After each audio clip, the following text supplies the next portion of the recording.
E esse é o ponto, essa era uma pergunta muito boa que eu queria te fazer.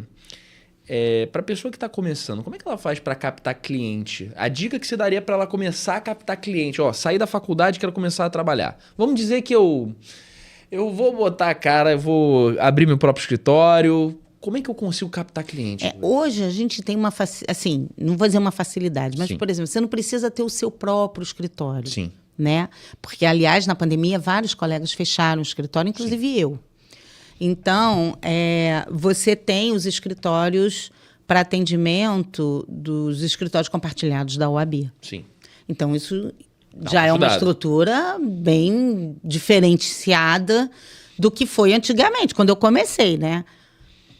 Que não tinha isso, né? Isso veio todo um modelo de reformulação da própria OAB para a advocacia. Isso foi um grande pulo positivo. A OAB tem que estar junto com o advogado, né? Sim, né?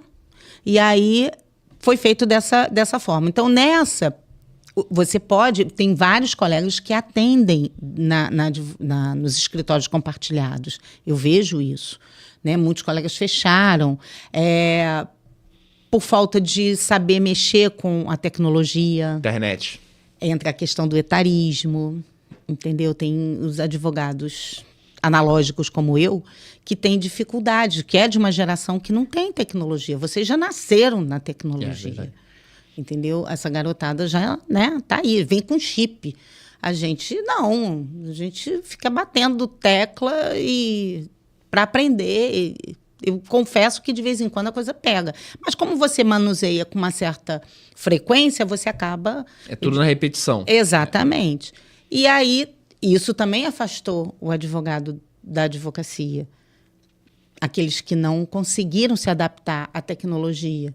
E aos jovens, é justamente a dificuldade de chegar. Agora, como que faz isso? Aí vocês hoje têm tem o TikTok, tem tem o Instagram. Tem o Instagram, tem o Facebook. Aí depende do cliente que você quer atingir. Sim. Né? Se é um cliente mais simples, mais humilde, ele não vai estar no Instagram. Pode ser que ele esteja no TikTok, porque isso já viu, por causa do negócio de dancinha e tal, deu uma levantada. Mas ele vai estar no status do teu WhatsApp, verificando. Dos amigos. Exatamente. Sabendo no Google que você, também. A pessoa vai lá no Google. Aí, para isso, tem também os anúncios, enfim. As informações que você quer passar dentro daquele teu perfil, né? Levando conhecimento. Você não pode fazer uma divulgação da sua causa, da sua vitória, né? Mas eu comentei aqui que, né, quando vem um resultado positivo, mas eu não disse aqui nenhuma causa que eu ganhei. Sim. Especificamente, até porque não poderia. Não poderia. Tá? Mas eu posso trabalhar uma informação que levar, por exemplo, se é da parte previdenciária, houve uma mudança na lei, você pode divulgar.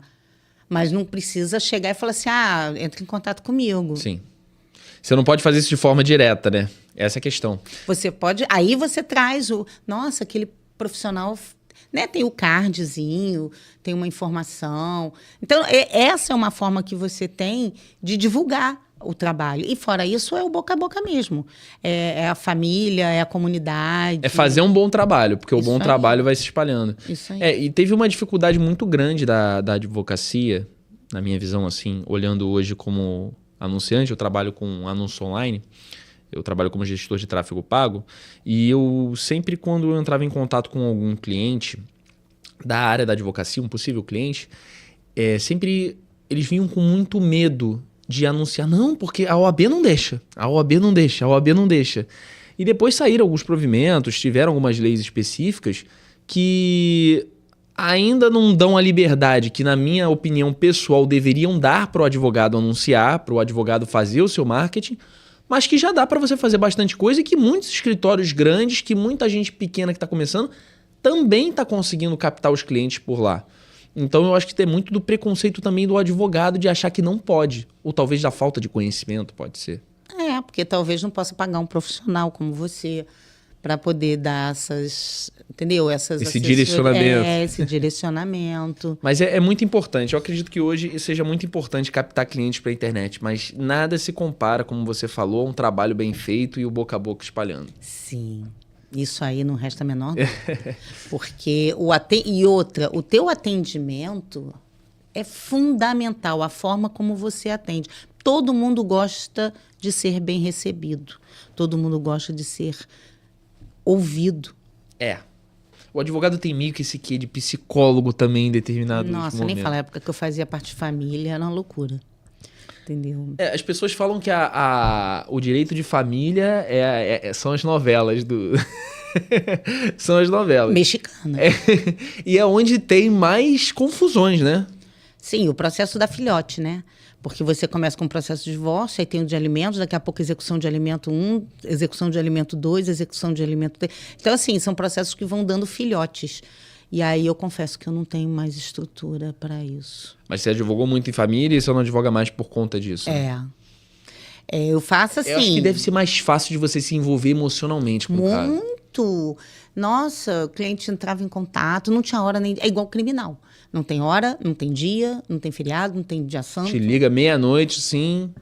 E deu problema, era para trazer, não trouxe, era para entregar, não entregou, era para... E aí chama a polícia e não sei... Olha, é uma confusão. E eu não tenho mais essa estrutura. Mas falando assim na área trabalhista, essa pergunta eu tinha separado para você porque eu acho que ela vai esclarecer muito para quem está assistindo, principalmente para o trabalhador. Qual seria o melhor caminho para o trabalhador que hoje tivesse um litígio com o chefe? Tá? Você acha que ele deveria procurar um advogado assim que esse litígio aconteceu? Ou você acha que ele deveria procurar o empregador para tentar resolver antes disso chegar na justiça? Bom, existem duas situações, depende Sim. do litígio, né? Sim. Depende da situação. Vou te dar um exemplo prático. Quando eu estava com uma das empresas, aliás, numa delas, das empresas de ônibus, eu consegui, justamente eu fazia esse trabalho. Para evitar uma situação onde poderia gerar um conflito e uma demanda trabalhista, eu procurava resolver muitas coisas dentro da empresa. Sim. Mas eu dava essa assessoria. Não sei... Você antecipava o conflito. Eu conversava, entendeu? Eu dava um suporte, eu fazia reunião, entendeu? Eu esclarecia algumas coisas... E aí, muitas das vezes, eu era chamada pela empresa para conversar, para mediar. Ah, não, vou sair. Beleza, não quero mais ficar. Ótimo. Não tem importância, você não... Entendeu? Você tem que fazer o que é melhor para você. Sim. Né? Mas vamos chegar a um patamar. Para que não saia, para que não vá para a justiça. Exatamente. Isso faz com que a empresa economize muito dinheiro. Exatamente. Só de custas processuais... De advogado, enfim. Mas assim, o que a gente fazia era, dentro de um universo, tentava resolver. Se não desse, as verbas rescisórias eram respeitadas.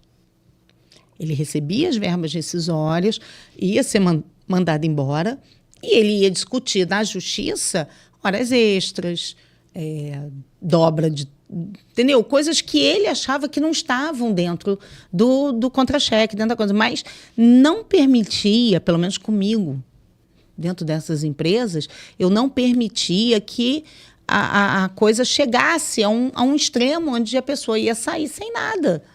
Então, vamos, pelo menos, faz a dispensa, leva no sindicato, homologa, que também é um outro erro.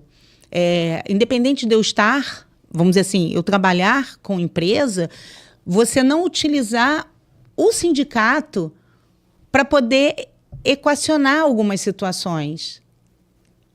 Muitas das empresas falam, sindicato de empregado, né? Não vai resolver.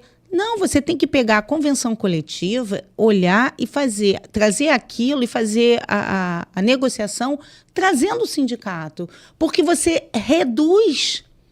o conflito. Eu vou apanhar quando eu sair daqui de vários colegas, mas você pode trabalhar isso. Eu nunca ouvi isso que você está me falando. Você tem que utilizar o serviço do sindicato em favor da empresa. É porque se tem muito a ideia do sindicato como sempre do reclamante. Sim, no caso mas você pega o sindicato Você não precisa pegar o sindicato do empregador, você pode pegar o sindicato dos empregados. E dentro dessa convenção, porque se você não tiver trabalhando isso, você vai ter uma demanda muito mais cara quando sair. Dizer que a pessoa não vai entrar na justiça, você não tem como prever. Porque, às vezes, ele é sugestionado. Mas... Aquele tio que fala, tem que processar mesmo. Exato. Foi o que aconteceu comigo lá atrás. Entendeu? Por que eu resolvi entrar por direito. Mas é isso. Então, você tem que utilizar essas regras porque você vai se organizar mais e você vai diminuir a situação de gerar conflito externo. Você consegue... eu sempre gostei dessa parte da advocacia empresarial, como era dito, né, naquela época que surgiu o MBA em Direito Empresarial na época, mas esse trabalho de você organizar melhor a empresa para gerar menos conflitos externos. E você ter uns funcionários trabalhando para você mais satisfeitos. Felizes. A gente estava conversando isso no último episódio com o Fábio, que parte da gestão empresarial era a gestão de pessoas. Sim. As pessoas trabalhando mais felizes. Ele contou até um exemplo de uma empresa que ele trabalhou, do governo, que tinha um problema relacionado aos carros, se os funcionários podiam ficar com os carros além do período. E ele disse que, resolvendo essa questão, os funcionários começaram a ficar muito mais felizes, mais satisfeitos, trabalhavam melhor, e você traz os funcionários para si, né? Exatamente. Gestão de pessoas. Você é igual o assédio. Se você contrata um mau empregado, né, um mau gestor, um mau gerente, supervisor, você vai acabar contaminando o Ninguém vai gostar dele. Não. Então você... Ninguém trabalha por ele. Exato. E aí ele automaticamente é o representante da empresa que você contratou. Isso aí. Então o teu empregado tá olhando para ele e tá falando, essa empresa, que no caso na persona dele, não gosta de mim. Entendeu? Então várias palestras que eu participei, que teve a caravana da AFAT, que a gente fazia levando capacitação para algumas subseções que a gente chegou a fazer pelo interior, e eu falava sobre o assédio. Entendeu? Então, a questão do assédio e o compliance dentro da empresa, ele é fundamental nesse sentido, né? Porque você consegue detectar um trabalho preventivo onde você vai ter uma situação melhor. Eu tive isso dentro da AFAT, não pela gestão, não, mas bateu lá na porta da associação e eu atuei. Era uma grávida há muitos anos isso já, tá? Não gerou conflito. Eu consegui, dentro do Ministério Público do Trabalho, resolver. Foi feito um TAC lá, um termo, né, de conduta e lá. E aí, ela, por estar grávida, ela foi assediada. Olha, numa época que ninguém falava nisso. Foi bem antes da E foi pelo fato das pessoas começarem a falar nisso que se deu notoriedade pro caso. E aí, eu consegui, ela bateu lá, eu conversei com ela, falei, não, vamos no Ministério Público. E aí fui no Ministério Público do Trabalho, fizemos a reclamação, houve audiência lá. Eu poderia ter confiado ela na justiça, ganhado, não ganhei nada, eu atuei pela AFAT nesse sentido. E aí ela voltou para o horário dela, cumpriu a gestação dela, e ao final ela saiu. Porque ela não tinha quem ficasse, a família dela não era daqui, e ela preferiu ficar em casa. E ela pediu demissão, normal. Então, para que a empresa ia fazer entendeu? Uma perseguição como estava acontecendo e quando poderia acontecer como aconteceu. Ao final, ela pediu demissão, porque ela não podia mais ficar, ela tinha que ficar com o filho dela. Quando passou toda a licença e tal, tudo ficou certo. Era um telemarketing, uma empresa de telemarketing que tinha lá em Niterói, que até hoje não sei nem de que é, que eu não me lembro mais mesmo. Então, e deu resultado. Então, é isso que você precisa trabalhar dentro da sua empresa para que evite... Peraí. Não vai embora, não. Se você acabou de assistir esse corte, dá o like, comenta, interage aqui com o vídeo para ajudar a gente e dá uma olhada aqui no canal de corte. Se você gostar de outro, acompanha, ver se te interessa ver mais alguma coisa. E claro, o episódio completo desse corte que você acabou de assistir está disponível já no canal oficial do podcast Bússola Profissional. Te espero lá.